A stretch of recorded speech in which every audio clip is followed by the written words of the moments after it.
अस्सलाम वालेकुम। PLD 2019 supreme court 64 मशहूर case Asia Bibi versus the state, जिसमें आसिया बीबी को तौहीन रिसालत के जुर्म में सजाए मौत हुई।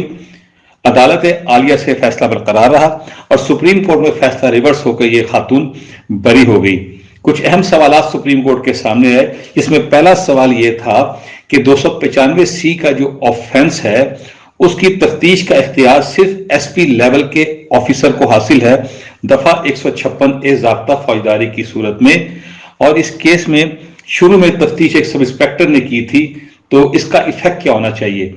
तो सुप्रीम कोर्ट ने यह लिखा कि कोई शक नहीं कि इब्तदाई तफ्तीश सब इंस्पेक्टर ने की, उसने मुल्ज़मा को गिरफ्तार किया, 161 की स्टेटमेंट लिखी, नक्शा मौका बनाया, लेकिन लेटर ऑन एक ऑर्डर के जरिए तफ्तीश ट्रांसफर हो गई SP लेवल के ऑफिसर को।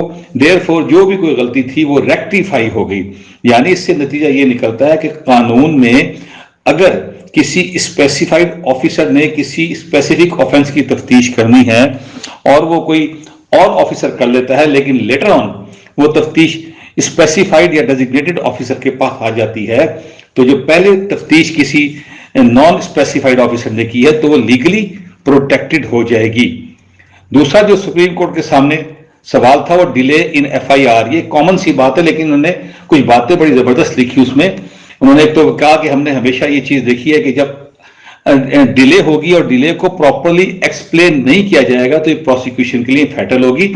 और एक बड़ी अहम बात की उन्होंने कि FIR जो है किसी भी मुकदमे में कॉर्नर स्टोन की हैसियत है और उसकी बुनियाद पे प्रोसिक्यूशन ने अपने केस को साबित करना होता है। इसकी अपनी एक सिग्निफिकेंस है, लिहाजा अगर ताखीर है और ताखीर की कोई माकूल वजह नहीं है तो इसका फायदा हर सूरत में मुल्जिम को जाएगा।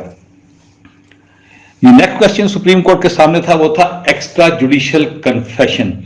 इससे पहले भी बेशुमार केस और डेवलप हुआ, लेकिन इस दफा उन्होंने कहा कि ये जो एक्स्ट्रा जुडिशियल कन्फेशन है ये फ्रेजाइल पीस ऑफ एविडेंस है, बहुत कमजोर एविडेंस है और इसको रिलाय करने के लिए कोर्ट को बहुत ही ज्यादा एहतियात की जरूरत है और ऐसी शहादत को हमेशा शक की नजर से देखना चाहिए, क्योंकि ऐसी शहादत को बहुत आराम से हासिल किया जा सकता है। और इन्होंने ये भी कहा सुप्रीम कोर्ट ने कि इसकी जो लीगल वर्थ है एक्स्ट्रा जुडिशियल कन्फेशन की, ये it's almost equal to a not keeping in view the natural course of events, human behaviour, conduct and probabilities in ordinary course. जो तीसरा सवाल सुप्रीम कोर्ट के सामने आया वो ये था कि डिफेंस काउंसिल ने जब जिरा की तो उसने कई पोर्शन जो एग्जामिनेशन इन चीफ के थे उन पे कोई सवालात नहीं किया, तो आर्गू ये किया गया, तो इसका मतलब यह है कि डिफेंस ने वो पोर्शन एडमिट कर लिए। सुप्रीम कोर्ट ने ये कहा कि ये जो प्रिंसिपल है कि अगर आप किसी पोर्शन को टच नहीं करते एग्जामिनेशन इन चीफ के तो ये एडमिशन तस्वुर होगा, ये प्रिंसिपल सिर्फ सिविल केसेस में एप्लीकेबल है और इसको किसी भी तौर पे क्रिमिनल केस में अप्लाई नहीं किया जा सकता। और चूंकि इसमें एक एडिशनल नोट आया था जस्टिस आसिफ सईद खान खोसा का, तो उन्होंने इसको फर्दर एलैबोरेट किया। उन्होंने कहा इट इज कि क्रिमिनल केस जो है उसने डिसाइड होना है on the basis of totality of impressions gathered from circumstances of the case and not on the narrow ground of cross examination or otherwise of a witness on a particular fact stated by him। लिहाजा अब एक और चीज तय हो गई कि ये प्रिंसिपल जो है आइंदा सिर्फ सिविल पे अप्लाई होगा कि अगर कोई पोर्शन एग्जामिनेशन इन चीफ का अनचैलेंज आ जाता है तो उसको एडमिट तस्वुर करती है दूसरी साइड सिर्फ दीवानी मुकदमात में, ना कि फौजदारी मुकदमा में। नेक्स्ट सुप्रीम कोर्ट ने जो पुराने रूल को, जो पुराना प्रिंसिपल है कि प्रोसिक्यूशन ने अपना केस साबित करना है, उसको रीइंफोर्स किया और बड़े खूबसूरत अल्फाज में किया। सुप्रीम कोर्ट लिखती है the onus rest on the prosecution to prove guilt of the accused beyond reasonable doubt throughout the trial. Presumption of innocence remains throughout the case until such time the prosecution on the evidence satisfies the court beyond reasonable doubt that the accused is guilty of the offense alleged against him।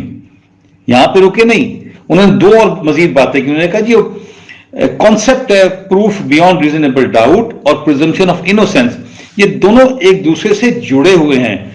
अगर जो proof beyond reasonable doubt है वो golden principle है, तो presumption of innocence silver principle है, और ये दोनों एक कपड़े से इस तरह से कपड़े के जो थ्रेड होते हैं जुड़ के कपड़ा बन जाता है, तो उसकी ये पोजीशन बन जाती है।